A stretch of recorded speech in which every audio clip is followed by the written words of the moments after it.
गंगा यमुना सरस्वती कावेरी मंदाकिनी नर्मदा क्षिप्रा सरयू, जितनी पवित्र नदियां हैं सब। क्या बात है? शंकर भगवान ने पूछा क्या चाहते हो? विदा कर दिया, तिलक कर दिया, विदाई लेकर जाओ तुम अपने अपने गांव। सारी नदियां हाथ जोड़कर खड़ी हो गई शंकर जी के सामने।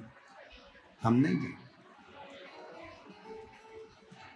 मेरे भोले बाबा, जैसे आपने गंगा को अपने मस्तक पर रखा है,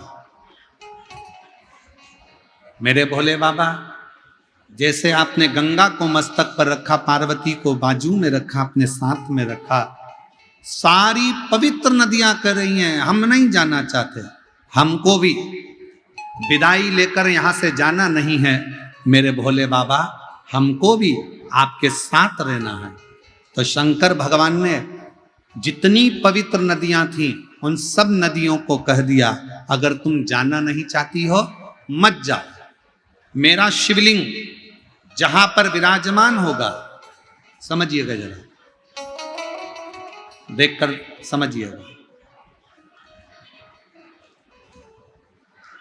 ये जलाधारी है और ये जलाधारी और यहां से पानी बहता है, ठीक है? ये शिवलिंग है। शंकर भगवान ने कहा पवित्र नदियों से कि तुम कह रही हो कि हमें जाना नहीं है, हमें अपने साथ में रखो।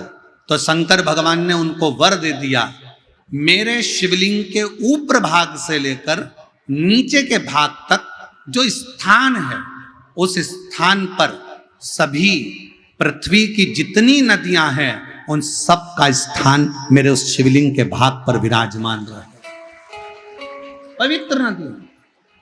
अब कई लोग कहते हैं गुरुजी शंकर जी पे जल चढ़ाकर पीने से बीमारियां चली जा रही है, शंकर जी पे जल चढ़ाकर आचमन करने से गठान गल जा रही है। ऐसा कैसे हो सकता है? उसका कारण केवल इतना है, जब हम शंकर भगवान पे जल चढ़ाते हैं, गंगा यमुना सरस्वती कावेरी नर्मदा सब जल चढ़ाते से पूरी नदियों का जल उस जल में आ जाता है। पार्वती जी का हस्त कमल, जया विषहरा शामली दौतली सबका जल उसमें मिल जाता है। अशोक सुंदरी और गणेश कार्तिकेय का जल उसमें प्राप्त हो जाता है। और जब हम जल का पान करते हैं तो हमारा रोग धीरे धीरे समाप्त